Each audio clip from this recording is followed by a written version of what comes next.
Familia, amigos. Y digo familia porque siempre estáis diciendo que siempre digo amigos y no digo familia, pero para mí todos sois familia, familia en Cristo.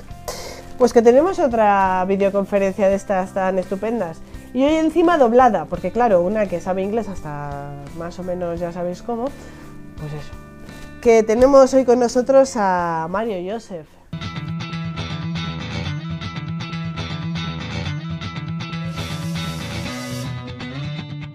Mario Joseph, quiero saludarte y darte las gracias por estar hoy con nosotros.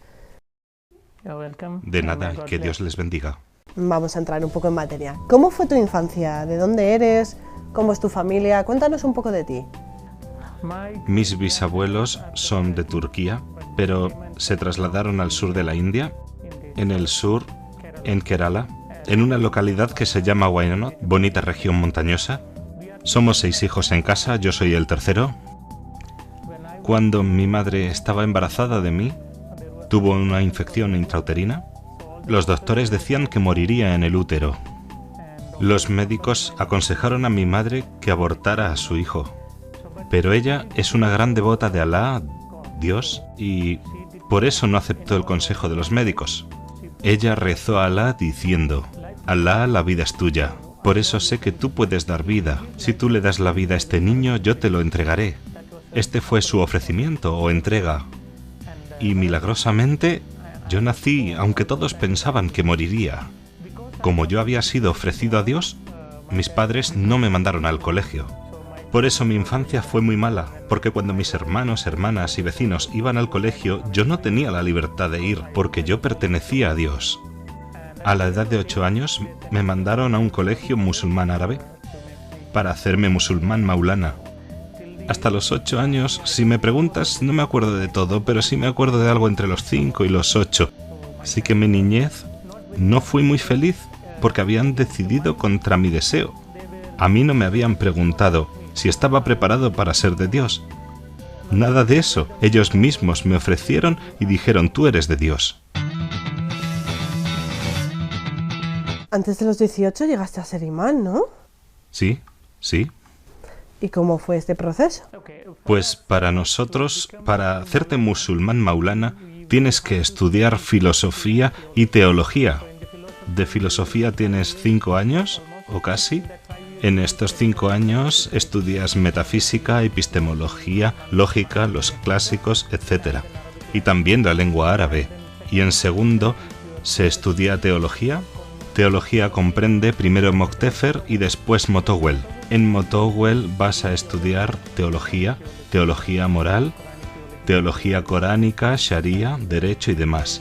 Si todo te va bien, terminas en 10 años, pero algunos terminan en 12. Pero lo normal es terminar en 10 años los estudios. Terminé mis 10 años de estudios en ese colegio árabe que se llamaba Collide tu Jerusalem l'Islam y la Arabia, que está en el sur de Kerala. Y allí es donde estudié el Santo Corán y las obras del profeta Mahoma, y allí fue donde recibí todas las enseñanzas islámicas. Vale, y en ese tiempo, en ese proceso de formación, en todo ese periodo, ¿tú no te preguntaste, por ejemplo, alguna vez, ¿será verdad todo esto que me están diciendo? No, una cosa que tengo desde mi infancia, muy dentro de mí, es que las leyes no deben ser impuestas a los seres humanos.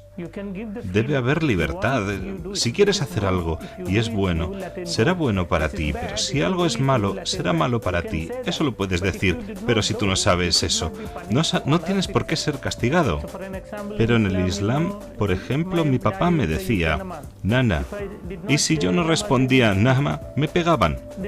Me decían, tú harás el Ramadán, y si no hacía el ayuno, después no me daban comida, así que no podía estar feliz con los castigos en mi niñez. A ver, ¿en qué momento pensaste esto no es verdad? ¿En qué momento, no sé, giraste quizás o qué te hizo ir hacia el cristianismo? Sí, bueno, mientras trabajaba en una mezquita como imán, Sería como un párroco. Prediqué una vez que Jesucristo no era Dios. Para mí, Dios era solo Alá. Y creía que Alá nunca se casó, por tanto no tuvo hijos. Entonces, prediqué que Jesús no era Dios.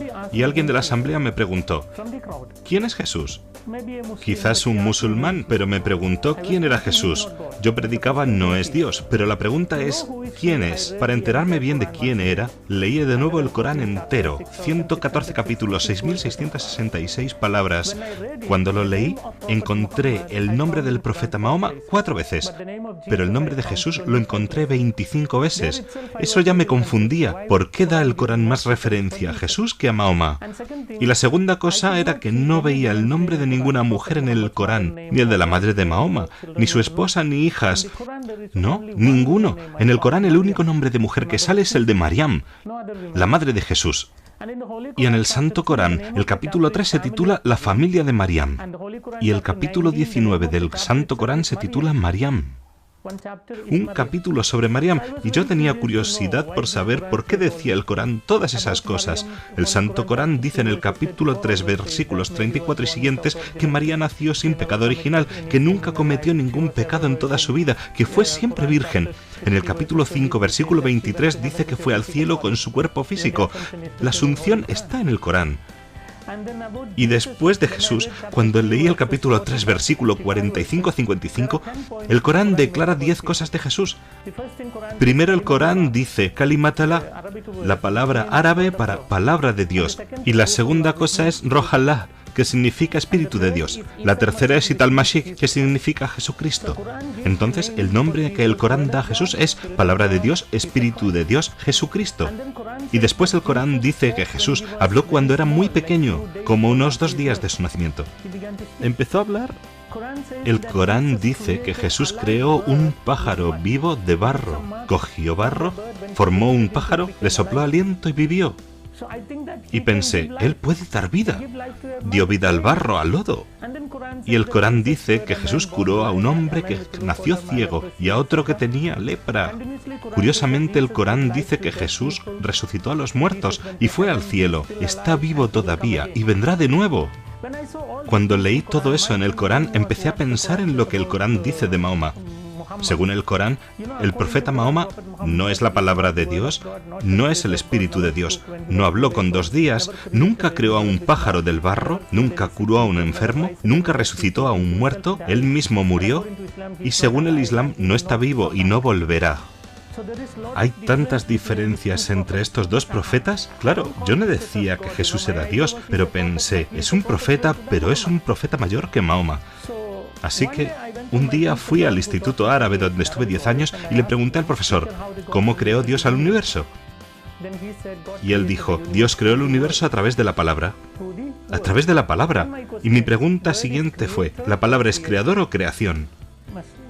Yo tenía que saber si la palabra de Dios era creador o creación.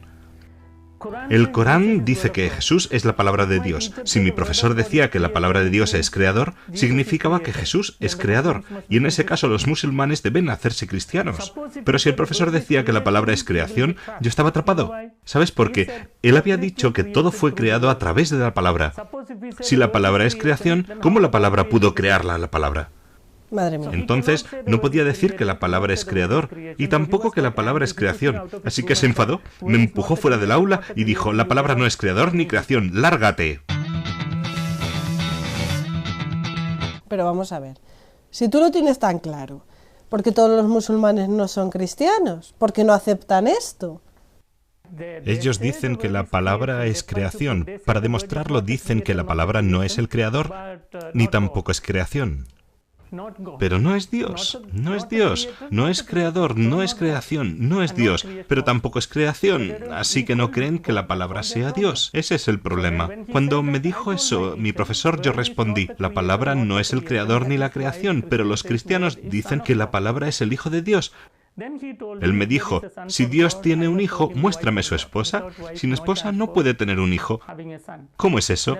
Le mostré un pasaje del Corán. El Corán dice que Dios puede ver sin ojos, puede hablar sin lengua, puede escuchar sin oídos. Está escrito en el Corán. Si es así, Dios puede tener hijos sin esposa. Así que hubo una gran discusión. ¿Y sabéis qué hice yo al final? Cogí mi Corán, lo apreté contra mi pecho y dije: Alá, dime qué debo hacer, porque tu Corán dice que Jesús vive aún y Mahoma no vive. Dime tú a quién debo aceptar. Después de esta oración abrí el Corán. No pregunté a nadie, solo a mi Alá. Abrí el Corán por el capítulo 10, versículo 94. ¿Y sabes qué dice? El Corán dice: si tienes duda de este Corán que te doy, ve y lee la Biblia, o pregunta a los que leen la Biblia. La verdad te lo está revelando. Así que si me preguntas quién me hizo cristiano, no fueron los sacerdotes, ni las monjas, ni obispos, un cardenal, ni siquiera el Papa, sino el Santo Corán que me convirtió al cristianismo. Después de ver esto, decidí estudiar la Biblia y fui a un centro de retiros que se llama Divine Retreat Center, está en la India. Los dan en 7 idiomas, los retiros. Mucha gente va allí, cada semana. Cada semana, de lunes a viernes, están internados. Muchos hindúes, musulmanes, cristianos y gentes de distintas denominaciones de todo el mundo. Allí hice mis estudios de Biblia. Así empezó mi relación con el cristianismo, con la Iglesia Católica. Vale, allí decidiste ser cristiano. No, no fue al llegar inmediatamente, no. Hice primero un retiro y no estaba muy contento. No había cumplido todavía los 19. No. Terminé mis estudios y estaba trabajando en el Instituto Árabe. Estaba trabajando en el Mushid y no había cumplido los 19 años. Mientras hacía mis estudios de Biblia, había muchos puntos de la Biblia que me tocaron. El primer día el sacerdote leyó Juan capítulo 1, versículo 1. En el principio ya existía el Verbo, y el Verbo estaba con Dios, y el Verbo era Dios, y el Verbo se hizo hombre. Mi Santo Corán dice que Jesús es la palabra de Dios, y la Santa Biblia también dice que Jesús es la palabra de Dios. Así que los dos me parecían semejantes. Y estaba contento de saber que yo necesitaba el Corán y necesitaba la Biblia, ambos. Un día pensaba ser cristiano y al día siguiente musulmán, y luego cristiano. Necesitaba los dos. Mientras pensaba eso, escuché de nuevo otra cita de Juan capítulo 1, versículo 12. Era para mí una palabra preciosa porque está escrito en la Biblia que aquel que acepta a Jesús le da el poder de ser hijo de Dios. En todos los versículos del Corán, Alá refiere a los seres humanos como esclavos, cuyo amo es Alá. El amo no puede amar al esclavo y el esclavo no puede amar al amo. A mí no me gusta que alguien me llame esclavo. El Corán dice: tú eres mi esclavo. Pero cuando escuché el capítulo 1, versículo 12 de Juan que dice: si crees en Jesús, Jesús te dará potestad de ser hijo de Dios. Yo necesito a Jesús porque yo quiero ser hijo de Dios. Y entonces empecé a llamar a Dios papá. Hasta ese momento no sabía que podía llamar a Dios papá. Jesús enseñó la oración en arameo Abun dos mayo. Padre nuestro que estás en el cielo, le llamó Abun. En la lengua árabe, Abun quiere decir nuestro papá. Y si me preguntas, yo no puedo expresar la alegría que tengo cada vez que llamo a mi papá, cada vez que llamo a Dios papá, y cada vez que pienso que el creador del universo es mi papá.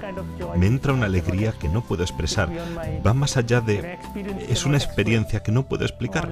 Solo lo puedes entender si lo experimentas. Me encanta llamar a mi Dios papá. Fue entonces que decidí aceptar a Jesús. Entonces, ¿decidiste allí ser cristiano?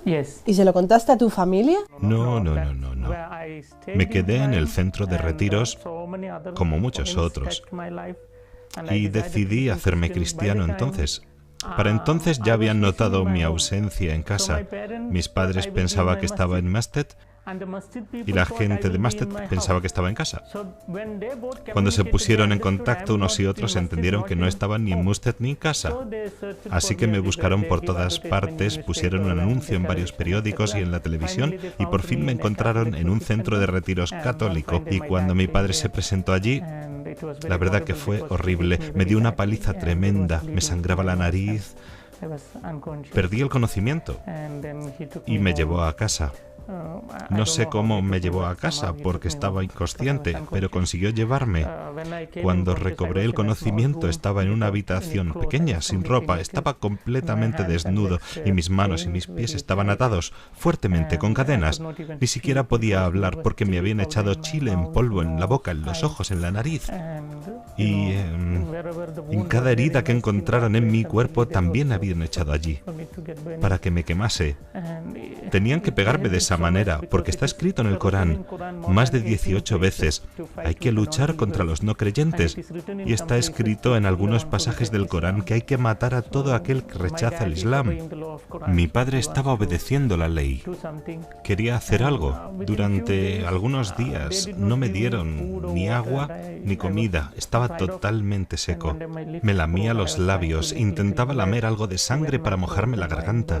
Y vino mi hermano y vertió orina en mi boca. Me dijeron que ese era el castigo por creer en Cristo. Y después de tantos días sin comer ni beber, se me encogió el estómago y mi cuerpo me quedé tan débil como un recién nacido.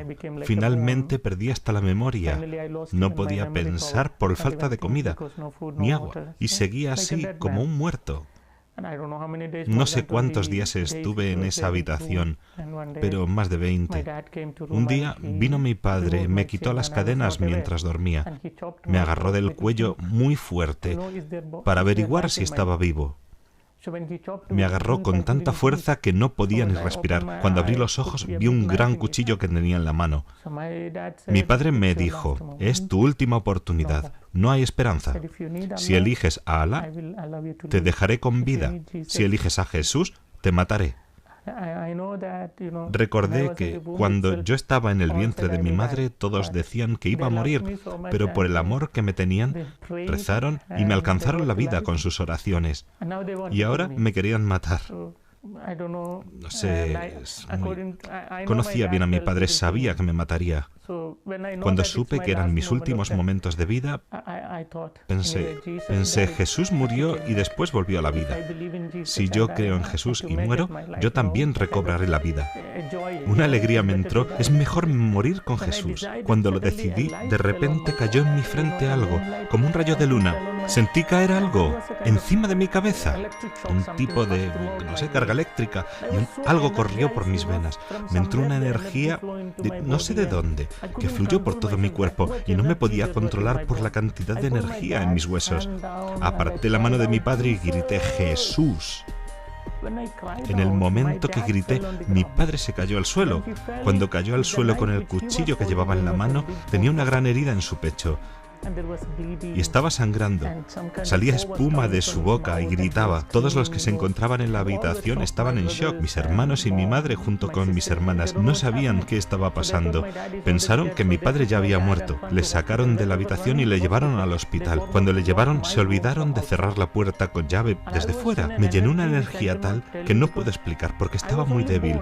Llevaba más de 20 días sin comer. Me encontraba como un bebé recién nacido, pero con mucha energía. Salí de la habitación, cogí la ropa de mi padre y después salí corriendo a la parada de taxi para coger un taxi. Ya de camino, el taxista, que era cristiano, me compró algunos dulces, zumo y lo que hizo falta. Él conocía mi lucha y me llevó a Portai. Seguimos en contacto hasta hoy. Es muy amigo mío ese taxista. Fui a Portai y aquel día entendí que mi Jesús está vivo. Hasta ahora. Cuando le llamé en mi necesidad, me salvó. Eso quiere decir que Él está presente aquí mientras yo os hablo. Tengo la certeza de que Él está presente aquí. Así es mi vida. Sé que está presente en todo lugar porque ya han pasado 18 años desde mi conversión. Jamás pensé que los musulmanes me dejarían vivir 18 años. Incluso he predicado en Medio Oriente y los árabes han asistido y no ha pasado nada. Eso es prueba de que Jesús está vivo y me protege. Mario, ¿sigues amenazado de muerte? ¿Siguen intentando matarte? Sí, incluso después de esta experiencia han intentado matarme muchas veces. Y al final mis padres hicieron una ceremonia funeraria simulada. Es como una ceremonia de destierro, de rechazo. Me hicieron una estatua y enterraron en una tumba. Escribieron mi verdadera fecha de nacimiento, pero para la fecha de fallecimiento pusieron el día en que me hice cristiano, el día en que recibí el bautismo. Para ellos es la fecha en que morí y me enterraron. En mi propio pueblo natal tengo una tumba. Un amigo cristiano me mandó una foto de ella. Es por eso que sé que tengo una tumba. Y desde entonces no tengo contacto con mi familia. Ni siquiera con mis hermanas, a las que quiero mucho, ni con mi madre, a la que quiero de verdad, pero no hay esperanza. Humanamente hablando, no hay esperanza, pero Dios les puede tocar en un solo instante. Por eso estoy rezando, y aun si no aceptan el cristianismo, siempre digo a Jesús, por favor, llévales al cielo. Donde esté yo, allí les necesito. Y esa es mi oración siempre. Ya. ¿No tienes miedo de morir? No, en absoluto. Y no debes. Tener miedo a la muerte es una necedad. ¿Sabes por qué? Todos los que nacen algún día tendrán que morir. 100% seguro. Todos tienen que morir. Tú tendrás que morir. Todos. Tanto si temes a la muerte como si no, tienes que morir. Es un hecho. Y yo diría que es la única cosa que alcanzarás segura en esta tierra. Aún mientras hablo contigo, no tengo la certeza de que esta entrevista será emitida. Puede pasar cualquier cosa. No tengo la certeza de cenar esta noche. No estoy seguro. No estoy seguro de que volveré a la India. No estoy seguro. No tengo la certeza de que mis hijos estudiarán bien y sacarán su título. No estoy seguro. La única cosa de la que tengo certeza es de que voy a morir. Todo lo demás está en el aire. Haces lo que puedes. Algunas cosas te salen, otras no te salen. Pero está todo en el aire. No es seguro. La única cosa segura en esta tierra es la muerte. Así que nunca la temas. Tienes que estar convencido de que algún día vendrá. Entonces, lo que puedes hacer, ¿qué es? Puedes pensar así. Si crees en Mahoma y mueres, ¿sabes lo que te va a tocar? El profeta Mahoma murió, le enterraron y después no sabemos a dónde fue. Si yo creo en él y muero, no sé dónde iré. Gaudam Buddha, Mahagera, Guruda, Nakashin, Enil, Badit, Davik, Raharik. Hay tantos dioses y diosas en mi país, en India. Todos han vivido, hecho historia y han muerto. La gente les enterró y no sabemos dónde fueron. Si creo en todos estos dioses y diosas, no sé cuál será mi futuro. Pero Cristo, que murió, volvió a la vida. Tengo esperanza de que si muero en Cristo, volveré. Por eso es mejor tener la certeza de la muerte y que debe ser con Cristo. Porque Jesús dijo muy claramente, yo voy a la casa de mi Padre, Juan capítulo 14, 3. Voy a la casa de mi Padre y allí hay muchas moradas y allí os prepararé un lugar y volveré a vosotros. Por eso estoy contento de saber que a mi Jesús está preparando una gran morada allí. Porque una vez que termine, volverá a llevarme con Él. Yo creo que es una suite muy grande porque en los últimos 18 años muchos musulmanes han intentado matarme y no han podido. Una vez que esté lista me vendrá a buscar, solo entonces me podrán matar los musulmanes, mientras tanto nadie podrá conmigo. No temo a la muerte, es un hecho. Lo único que pienso es qué pasará después de la muerte. Para tener la vida eterna necesitas a Jesús. Y no solo eso, necesitas a la Iglesia Católica, y digo específicamente eso, porque creo que toda religión dice que el obstáculo entre Dios y el hombre es el pecado. En el Islam, por el pecado ofrecen animales. Por su pecado sacrifican animales. En el hinduismo, cada vida va a otra vida. Pero solo en el cristianismo encuentras que Jesús mismo cargó con mis pecados y mi castigo. Y me borró el pecado, me hizo puro. Me hizo puro. Y Él me puede entregar a Dios. Y dice al Padre, este es puro. Yo le he purificado, he cargado con sus ofensas y su castigo y sus pecados para que le puedas llevar al cielo. Jesús es mi Salvador. Él es perfecto hombre porque yo soy hombre y mi Salvador debe ser también hombre. Y es plenamente Dios porque yo necesito la vida eterna. Y solo Dios puede dar la vida eterna. Es muy sencillo. La consecuencia del pecado es la muerte. La consecuencia del pecado es la muerte. Y para quitar la muerte tienes que... Para quitar la oscuridad tienes que poner luz. De la misma manera, para quitar la muerte tienes que poner vida. ¿Quién es la vida? En el Antiguo Testamento ofrecían la vida de un animal porque creían que la vida está en la sangre y los animales tienen sangre y los musulmanes siguen haciéndolo. Pero para eliminar mi muerte necesito la vida eterna. ¿De dónde consigo la vida eterna? Solo de Dios. Y eso nos da Jesús en la cruz. Y cuando yo participo en su cuerpo y su sangre, estoy participando en su vida. Yo me transformo en parte de su vida. También es por lo que me llama Jesús hermano.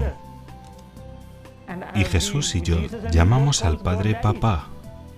Esto es una unión con Dios y estamos alcanzando la vida eterna. Para tomar parte de ello, tienes que ser católico. Porque Jesús dijo muy claramente, si comes de mi carne, si bebes de mi sangre, no morirás para siempre, y si mueres, yo te resucitaré. Y así decidí hacerme cristiano, especialmente católico. Vamos a ver, yo me planteo la siguiente pregunta. Estás amenazado de muerte, estás aquí, ¿qué piensas? Estás corriendo un riesgo por ser lo que eres. ¿Qué piensas de esa gente que está bautizada aquí en Europa y que no es cristiano practicante? ¿Qué piensas de esa gente? La razón, hay dos problemas. Uno es que somos muy débiles en la manera de educar a nuestros hijos en la fe. Somos muy débiles. Y esa debilidad comenzó en nosotros cuando empezamos a hablar mucho de la libertad de los seres humanos. Cuando damos mucha libertad que no está permitida por Dios, ocurre esto. Por ejemplo, el matrimonio homosexual, la matanza de fetos, el aborto, el alcohol, las drogas. Todo está legalizado en todos los países. Bueno, casi todos. Y cuando es legal, nadie tiene derecho de ponerlo en duda. Ni siquiera los padres pueden cuestionar a sus hijos. Esta libertad humana es la causa de la pérdida de fe. Y la segunda cosa es que dentro de esta libertad los padres no pueden decir a sus hijos que vayan a la catequesis. Pero en el Islam, como es una religión política, la belleza del Islam es que no es una religión y es también un sistema político. Es una religión política. El Islam intenta controlar el mundo islámico con la Sharia. Y es por esta razón por la que pueden obligar a los niños a atender a la catequesis. Desde pequeños reciben la catequesis de tal manera que son fanáticos en su fe. Yo digo que tenemos que respetar al ser humano y darle plena libertad, pero a la vez, desde pequeños, tenemos que educar a nuestros hijos en la fe católica. Si hacemos eso, el mundo europeo cambiará. Hace 2 días estaba rezando por Europa. Después de llegar aquí a medianoche pregunté al Señor, ¿qué es el mensaje para Europa, especialmente para España? Y recibí un mensaje, Apocalipsis capítulo 2, versículos 2 al 4. Dios mismo dice, conozco el duro trabajo que has hecho por mí. Dios lo dice a España. España ha trabajado muy duramente por Jesús, por el nombre de Jesús. Y yo sé cuánto has sufrido por mi causa. Has pasado por mucho sufrimiento por Jesús. Y yo sé que no puedes tolerar a los falsos profetas. España ha luchado mucho contra falsos profetas durante muchos años, pero luego Dios dice, ahora tengo algo contra ti. Has perdido tu primer amor. Has perdido tu primer amor. Recupera ese amor. Entonces, para Europa, Dios dice solo una cosa, recupera ese amor. Como eran tus antepasados, volved a ser como ellos. Y todos rezaremos por eso, y todos trabajaremos para conseguirlo. Esa es mi ambición. Es por lo que estoy aquí. No es que yo quiera venir aquí, Dios me envía a Europa. Hay muchos profetas que están viniendo a Europa. Hay muchos profetas en Europa, y muchos santos en Europa que ignoramos. Entonces, si todos trabajamos y rezamos juntos, sin duda los cambios llegarán. Menos mal que lo ves así.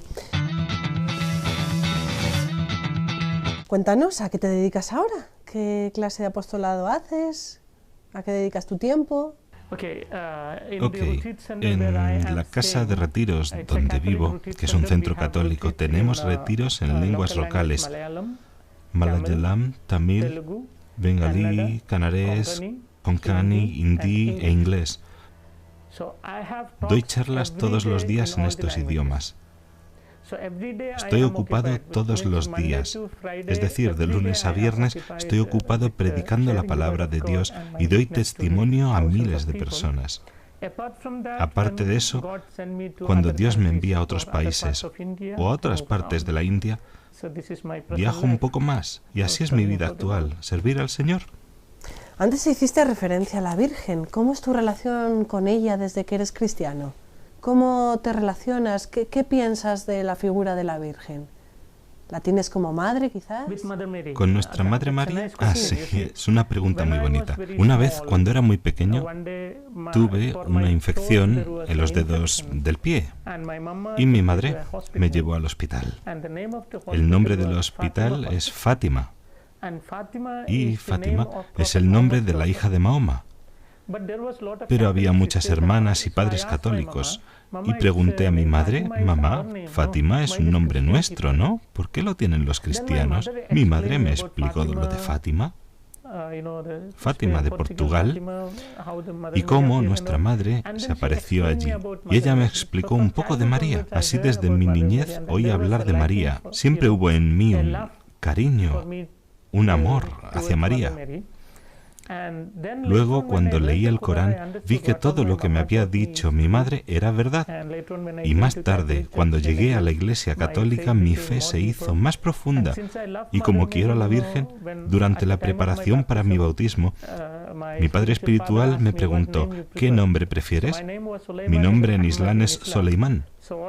Entonces el padre me dijo que podía quedarme con Salomón, es Soleimán en Islam. Y le dije: no, yo quiero tanto a la Virgen que tengo que llamarme como ella. Y me dijeron: es un nombre femenino y tú eres un hombre. Y yo respondí que encontraríamos algo. Luego uno de los sacerdotes, que es de Italia, me dijo: Mario.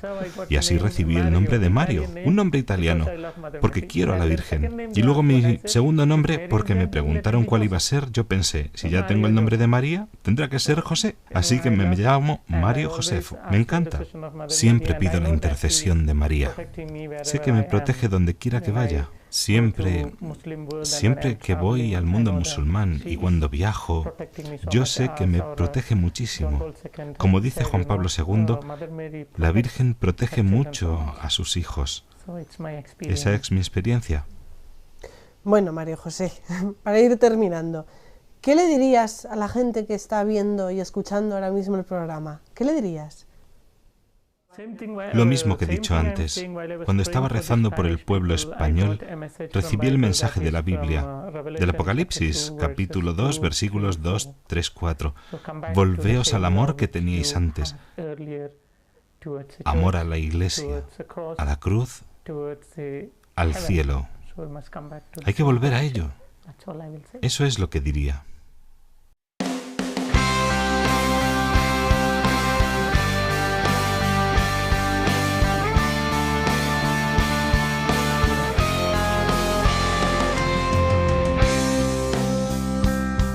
Muchas gracias, Mario. Muchas gracias por recibirnos. Ok, que Dios les bendiga.